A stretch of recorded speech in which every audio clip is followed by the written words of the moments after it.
Chaque jour, Charles et Carole vous présentent la leçon de l'école du sabbat.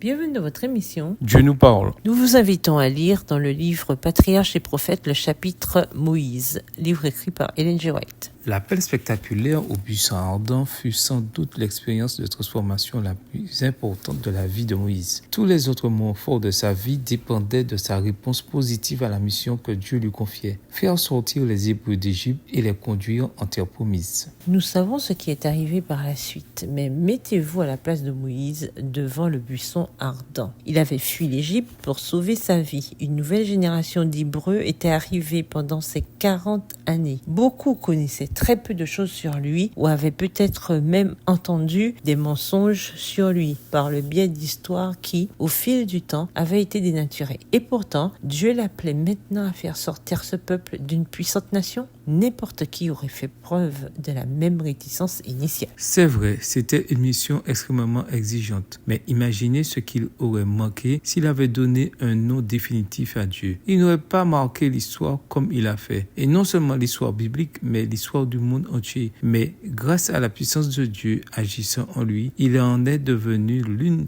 des grandes figures les plus grandes et les plus influençables. À méditer. Durant ces années tranquilles passées dans le désert, Moïse fit ce que Dieu l'appelait à faire. C'était un père de famille. Il prenait soin des brebis et il écrivit 2 livres bibliques sous l'inspiration avant d'être appelé à devenir un grand chef du peuple de Dieu. Que nous apprend l'expérience de Moïse sur nos responsabilités dans la vie? Les excuses de Moïse étaient en soi plutôt raisonnables. Vous ne trouvez pas? Pourquoi devrait-il me croire? Qui suis-je d'ailleurs? Je ne sais pas parler. Comment apprendre à croire que Dieu peut nous donner les moyens de faire ce qu'il nous appelle à faire? Réfléchissez à l'idée présentée dans l'étude de dimanche. Moïse a écrit le livre de la Genèse, un livre ô combien important pour comprendre l'histoire sainte et le plan du salut. Pourquoi doit-on combattre toute tentative, et elles sont nombreuses, d'affaiblir l'autorité de ce livre, notamment celle qui nie l'historicité des 11 premiers chapitres en particulier? Au revoir. Et à demain si Dieu veut.